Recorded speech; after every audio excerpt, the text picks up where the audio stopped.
Hey there, Mr. Redder here. Welcome back to another episode of r/entitled People Stories. Our first story we'll be reading today. My ex is trying to force me to adopt her son. After that, am I the jerk for holding my son's college funds hostage?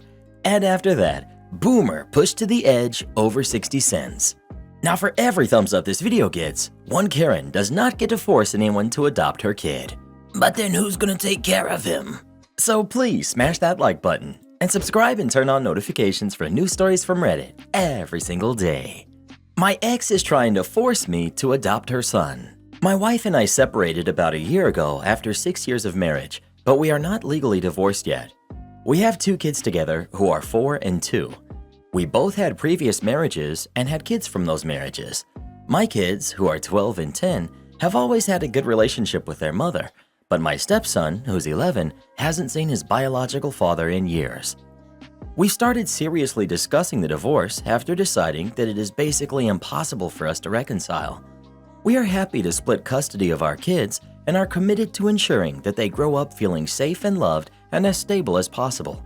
But my wife also wants me to commit to having a parental relationship with my stepson because he does not have any other father figures in his life.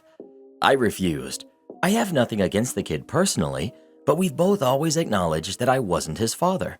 He never called me dad, and I never asked him to. And to share custody of him like I do my biological kids, it sounds insane to me. My wife is upset because her son has started talking to her about how he feels he doesn't have a dad. I understand that must be uncomfortable, but he isn't my son. She needs to talk to his actual father about that. However, when I discussed this with my friends, I got a mixed response. Some agreed with me, some agreed fully with my wife, and some have said I should have committed to that for a limited amount of time for the adjustment period. But it's been almost a year since we've lived together as it is. I don't want to ruin the kid's life, but I don't see why he should be partially my responsibility anymore. Am I the jerk? Edit. To clarify, his father was involved in his life until he was about 6 or 7, and then he disappeared, so I'm not the only father figure he's ever had. Not the jerk. If your soon-to-be ex remarries, your having taken any responsibility for her son would make that really weird. Also, if you take any responsibility for the kid, you may end up paying child support. So sad for the kid, but she would do better to get him involved with big brothers. I don't know. If he's not your son, I get it. But at 11 years old, after 6 years of marriage and 1 of separation, you're realistically the only father figure this kid has ever had. I'm going to say not the jerk because you really aren't obligated to do anything, and it would be a burden for you to accept joint custody. But you've got a chance here to maybe have an ongoing positive influence in this kid's life. Don't pass that up without thinking long and hard about it. Info. Is she expecting child support for your stepson? Or just you still being in his life since you really are the only father figure he knows? I don't think you're the jerk necessarily, but this is a really crappy situation for your stepson, and I imagine could cause some issues between him and his siblings. Also, the kid is 11. Have you considered what he wants? Has anyone asked him? Well, who do you think is the jerk? OP or his ex-wife? Please let us know. Oh, this is a good one. I can't wait to read the comments we get about it. Am I the jerk for holding my son's college funds hostage? I, 48 male, have a son that graduated this year from high school. We, my wife and I, started his college fund the minute we found out she was pregnant. Since we make good money, in the mid-6 figures, his college fund currently has almost $400,000 in it. We've never told our son what to do with his life. We may have guided his decisions as any good parent should, but since he was still young, we let him make his own decisions. We also never expected academic excellence or forced him into any sports or artistic activities. Now that he's graduated high school, he said that he did not want to go to college. We said as long as he was sure, he could whatever he wanted. He refused trade schools too.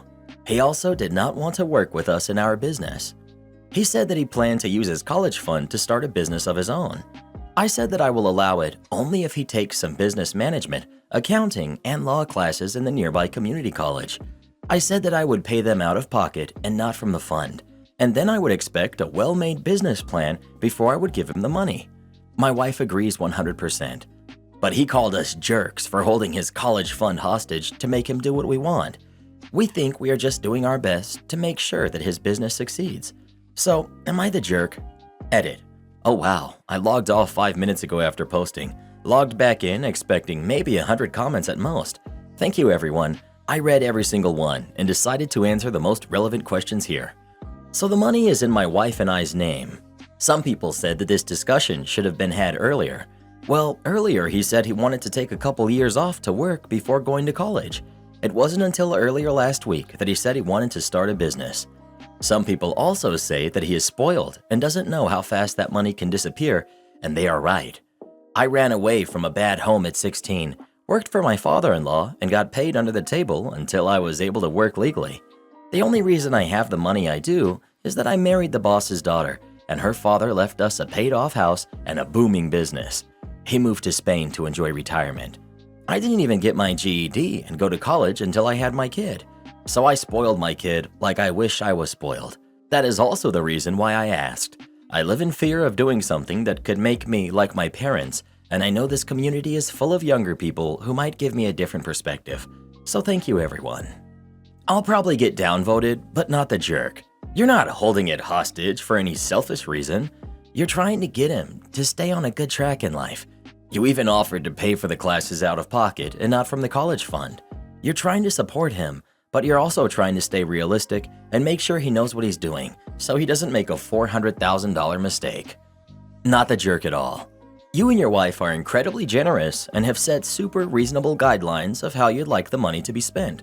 Not to mention, if he started a business, there's a good chance it would not even take off. So I think it is incredibly generous for you to support that expense as well, and it seems wise to have a couple caveats in place if he chooses to go that route. I think your son is acting incredibly entitled and doesn't realize how lucky he is to even have a college fund set aside for him. So many adults are dealing with student debt. He needs some big picture perspective. It sounds to me like you're doing everything right in this scenario, and how awesome that you and your wife had the foresight and the means to contribute to a college fund for your son. Way to go, Dad. Not the jerk. It's not his college fund. It's parents' money saved for his future. Already, you're being very open-minded to not mandate college. The classes seem a bare minimum safety before handing a teenager almost $500,000. I think even after the classes, I would treat the fund as an investor. That only provides part of the funding until the business meets certain benchmarks and then release more funds. Well, who do you think is the jerk? Dad or his son? Please let us know. The audacity of some of these kids from the stories we read, I just can't believe it. Boomer pushed to the edge over 60 cents. The scene. It's a local McDonald's in the summer of 2020. Lockdown is raging, and I'm a young shift manager handing drinks out the drive-thru window. An old man pulls up, and I hand him his cappuccino. Boomer. I didn't order a hot beverage. Me. Yes, you did, sir. This is a cappuccino, unless you wanted the iced coffee frap. Boomer. Yeah, one of those iced cappuccino things. Me. That's Tim Hortons. There's one right across the street if you'd like. Okay, take this warm crab back and give me my money. Me. Unfortunately, I can't take anything back into the restaurant because of the lockdown. I can still refund you though. No, I don't want it. Take it back. Me. Once you've touched it, I can't, sir. I'm sorry. Boomer proceeds to mutter about whatever and peels off. I see him pull around, get out of his car. I find a coworker to cover me while I head over to the front counter. I know this guy is upset, and I'm ready to make his day even harder. He storms in. Give me one of those iced frappuccino things. I don't want this. Me. Sir, I still can't take it back, but there's garbage all around you. He takes a step back, removes the lid, and lifts the cup as if to pour it onto the floor. Fine, I'll pour it all over the floor then. Me. No, you won't. A standoff ensues. I ring up an iced coffee frap and see that his refund is about 60 cents short of the frap. Normally, I would waive that without a second thought for customer satisfaction. It's McDonald's. 60 cents doesn't mean anything to them. But when you threaten to pour your drink out like a kid, you lose that generosity. Me. Look, would you like the frap? I have your refund right here and I can put it toward the frap. Fine. He then proceeds to throw his cappuccino out. Me. Unfortunately, sir, the frap is 60 cents more expensive than what you paid for it. I'm gonna need you to pay the difference because the cappuccino was an honest mistake on our end, considering what you thought you were ordering. What? I don't say anything. He proceeds to yell every word in the book at me while I stare him down unchanged. At this point, I had handled him start to finish. My senior manager jumped in once Boomer yelled loud enough for the whole restaurant to hear and kicked him out without a second thought. The Boomer left without his refund, cappuccino, or frap. It was a good day. Edit. For my non-Canadian friends, the gentleman wanted an iced cap, which is a very distinct beverage from Tim Hortons. The iced frap, or any other variation of iced cappuccino, was not what he was looking for. His day would have been fine if he had taken his money out the window and drove across the street to Tim's. Am I the jerk for calling my girlfriend spoiled after she said she felt like a Neanderthal showering with a bucket? My girlfriend and I are currently in vacation in Croatia. We booked a small villa from Airbnb in which we have been staying this last week. 3 days ago, the water heater stopped working, so we called the owner. A few hours later, he brought a plumber with him. After some investigation, he told us the issue will take a week or more to solve because the plumber told him that the heater was old and needed replacing, so he needs to shop for a new one and then it needs to be installed in a new location. He told us he was going to refund the amount we paid for that day, plus the remaining days of our booking, and if we wanted to stay despite the lack of hot water, he was going to give us a much cheaper rate, 40% off. We were having a great time and enjoying our stay because the villa was nice and the view of the beach was incredible and looked 10 times better than the heavily edited pictures you see on the internet. Not to mention, it was a good deal, especially with the newer rate, so we decided to stay after I told my girlfriend that we could just shower using a bucket. Something to note, my girlfriend has never showered that way. She's American, but still I assume that many people from the US would have at least heard about it despite never trying it. Growing up, I exclusively showered that way at home until we could afford a heater and its monthly costs. The only showers I took at home before were with cold water. She was surprised to hear it and thought I was joking at first. The following day, I gave her some tips, and after she was done, I asked her how it went. She said it was more of a chore than a shower. Last evening, she went to take a shower again before getting ready to leave for dinner. After she was done, she started complaining nonstop about showering with a bucket, saying it was very primitive and couldn't believe that some people really did it this way because she felt like a Neanderthal the whole time. I didn't like her comment because it was disrespectful. She apologized, saying her comment wasn't directed towards me, but more towards the people that still shower this way. I told her that her clarification makes her comment 100 times worse because it was insulting to a lot of people. She replied that she didn't know what I wanted her to say because she had already apologized to me and asked if I just was looking for a reason to argue.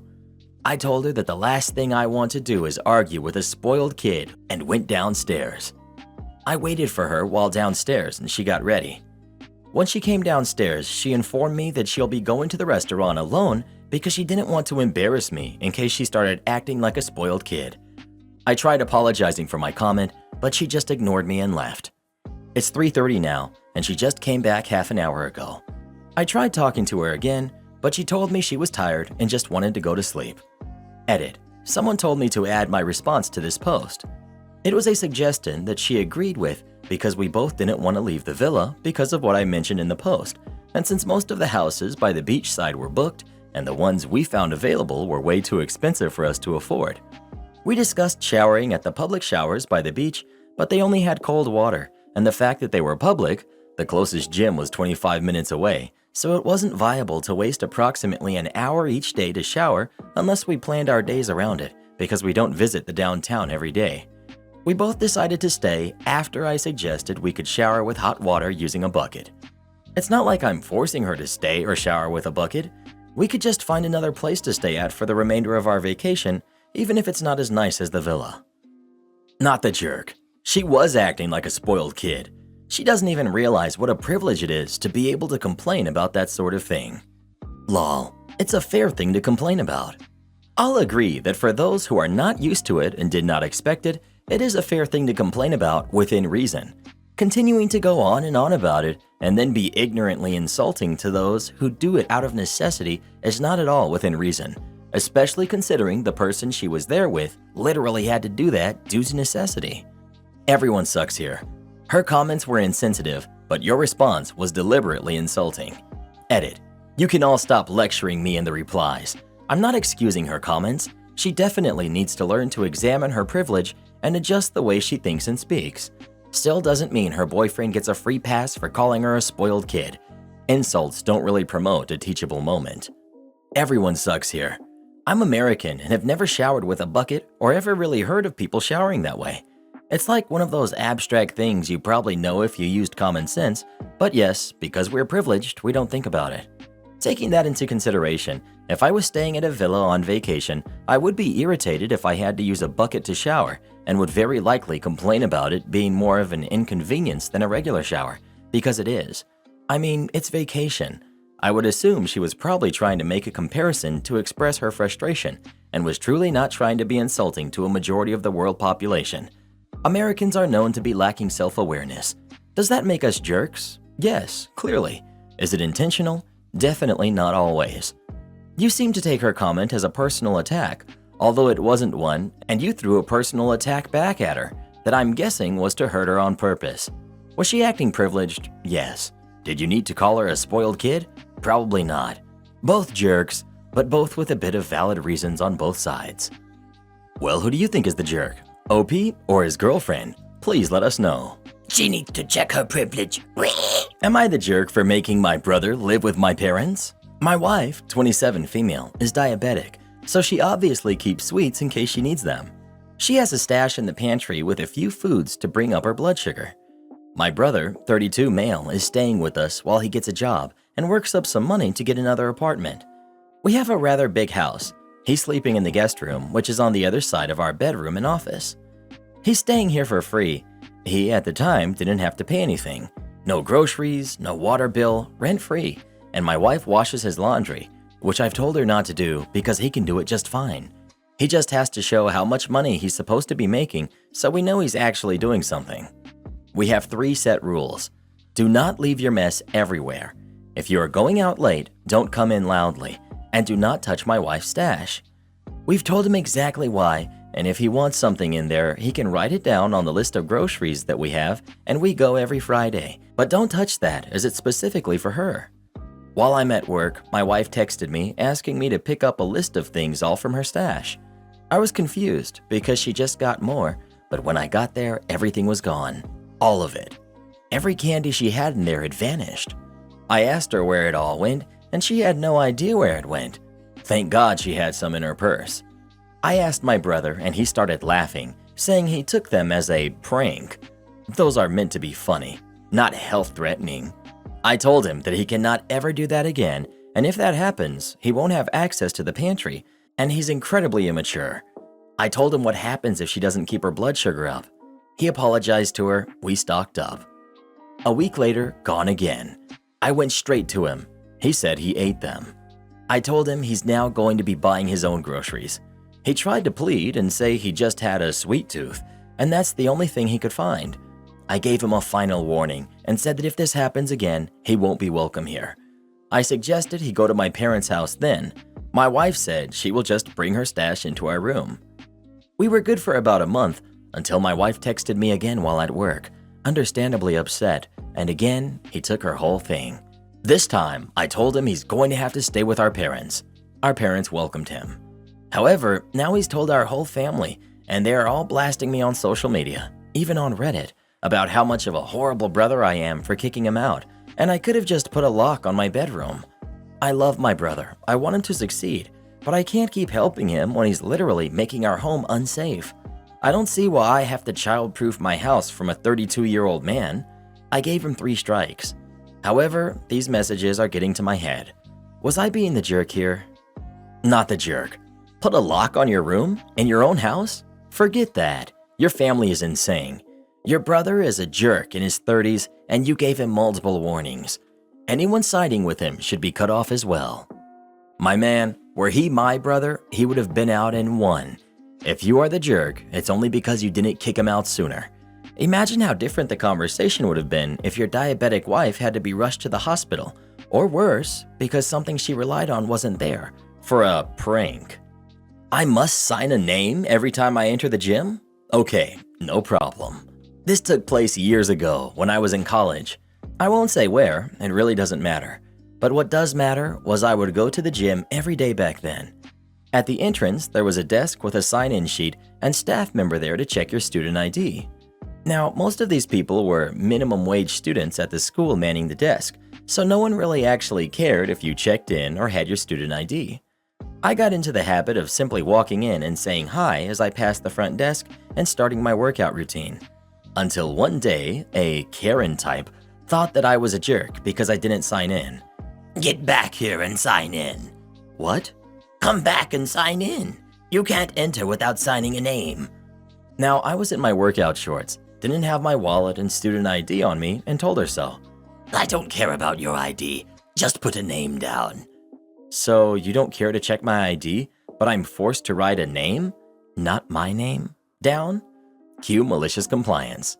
Sure, no problem. That was the day Miles Davis came to work out. Each day following, I wrote a different celebrity name.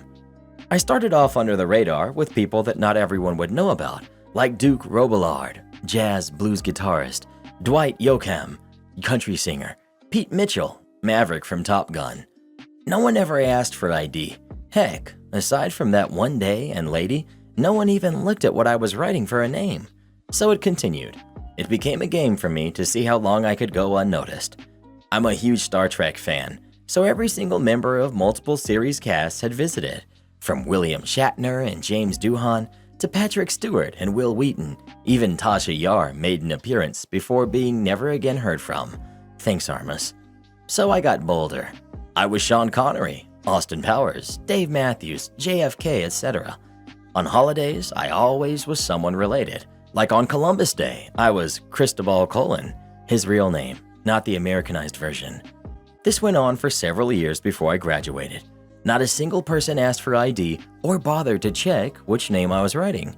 Turns out, minimum wage kids don't really care to check IDs.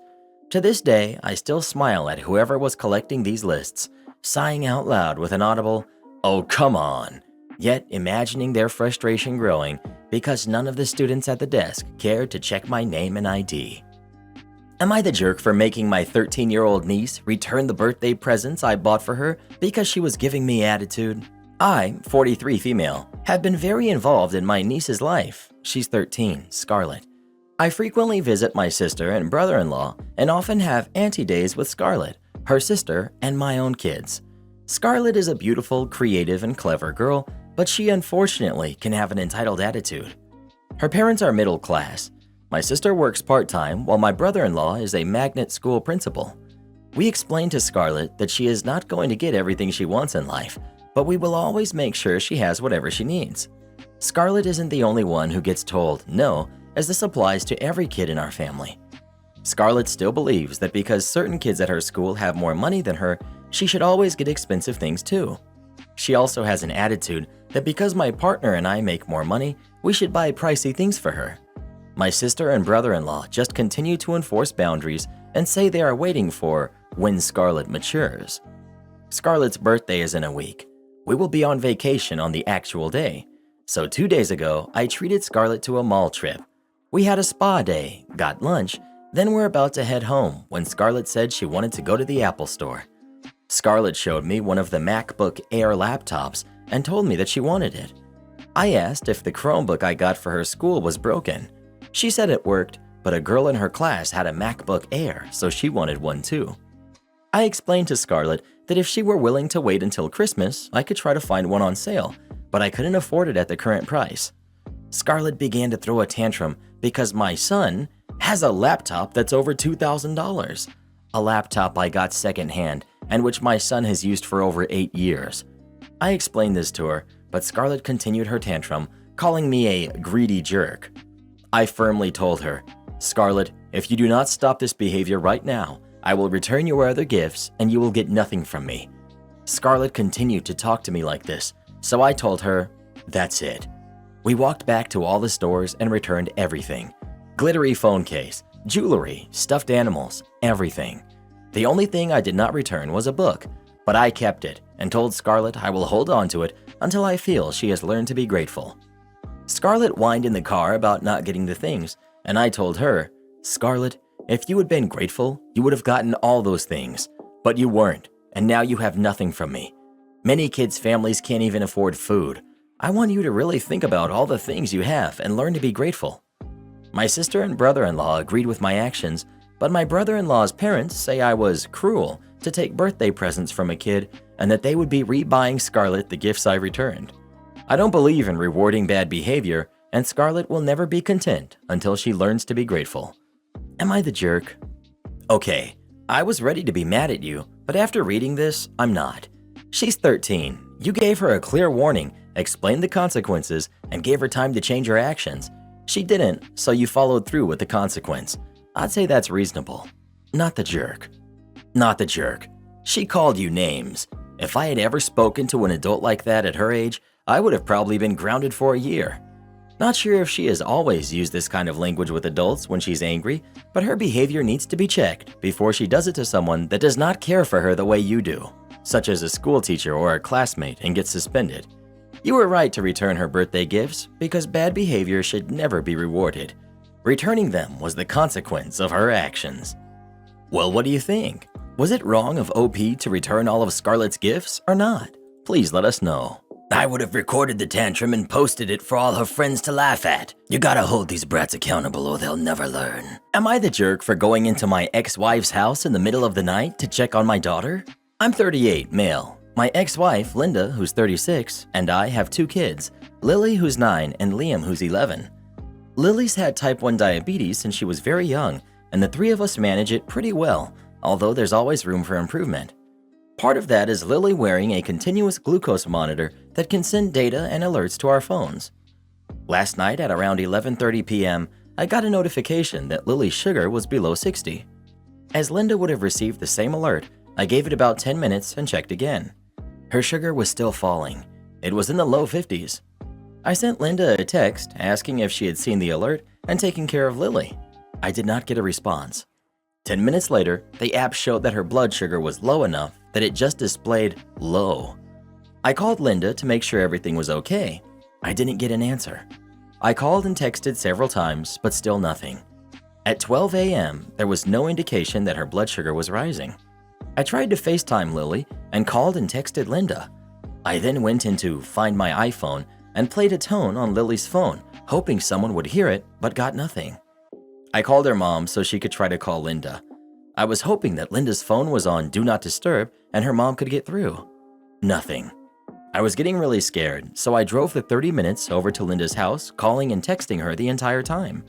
On the drive over, Lily's phone stopped working and sending data, but at around 12:15 it was still low. I used the keys Linda gave me to go in. Lily woke up startled, but she was okay. Linda lost her mind, yelling at me from her room to get out of her house and telling me that I can't come in there like that. I was there for about 30 seconds to a minute, and on my way out tried to explain why I was worried and just got screamed at out the door. This morning she called me and angrily said that she knows how to take care of our daughter and I can't do that, and asked for my keys back. She didn't care at all that I was worried about Lily's continuous low alerts or that I couldn't reach her or Lily on their phone, and said that if I had a legitimate concern, I should have called 911. I suggested that she set up a few numbers in her phone that will ring through on the second attempt in case of an emergency. She was completely against that idea because she has a hard time sleeping at night, and that if there were an actual emergency, there's nothing she could do about it at night anyway. I understand that she was upset and probably terrified being woken up in the middle of the night by someone in her home, but she seemed not to care about the extenuating circumstances or the simple solution to me not feeling like I need to drive over there or call 911. So, am I the jerk for going over there to make sure that our daughter was okay? Notes: I've never gone into Linda's house without her explicitly asking me to, and the few times I sent a text to Linda in the middle of the night about alerts, I've received responses. Edit: I did knock several times and called for them very loudly before using the key. I really didn't want to unnecessarily scare them awake with a loud voice inside their house in the middle of the night if I didn't have to. She did take care of the low blood sugar situation before I got there. She just didn't see my dozens of texts or calls to respond. Edit 2. This is in no way a common thing for us. I don't want to give the impression that she is neglecting her.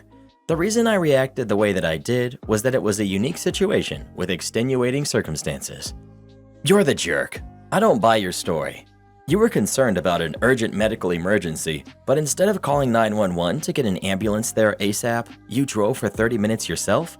BS. You banged for ages on the door and nobody woke up, but they're awake immediately as soon as you're in the door? BS. OP. I didn't say I banged for ages. I knocked loudly and called for them about 3 or 4 times. Their rooms are on the other side of the house, and they didn't respond until I got upstairs. I stayed by the door and called out twice before going upstairs. I didn't call 911 because I thought she'd be more upset if I had done that. You don't buy my story? That's okay, but why? Why do you think I'd want to go all the way over there this one time after we've been divorced for 4 years and caring for the kid just fine on our own? This was an outlining situation. I didn't know what to do. I got scared, but also worried about being yelled at or looking like an idiot for overreacting if I had called 911. I wasn't sure how to react. Next time, hopefully there won't be one, but I'll call 911. You're the jerk. I totally get that hypoglycemia is a medical emergency. As a parent, I totally get the absolute fear and panic that could take over if you thought one of your kids was in danger. But what I don't get is how you could wait so long to act if you were really that concerned. It took her blood sugar 20 minutes to drop from 60s to below 40. At this point, when you were unable to raise anyone to the alarm, it would have been vastly more appropriate to call 911. Instead, you took 30 minutes to drive over. If it was a true medical emergency, you might have been there too late. Also, ignoring your ex-wife's boundaries like this is a good way to get your key privileges revoked. Next time, let the paramedics get yelled at for waking your ex up in the middle of the night. You're the jerk for not calling 911. When you couldn't reach your wife, your first thought should have been to get help ASAP to your daughter. You wasted a lot of time after you knew how low your daughter's blood sugar was, especially since it was dropping so quickly. Not sure I understand why you left Lily without making sure her blood sugar was normal. Your screaming ex should not have been an impediment to that.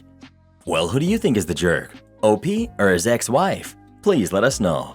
Sounds to me like a good dad who loves his daughter. But what do I know? I'm just a Karen. Support our channel by joining as a member today, and we'll give you a shout out in our next video. Or come watch this video next. You won't believe what Karen does in that one.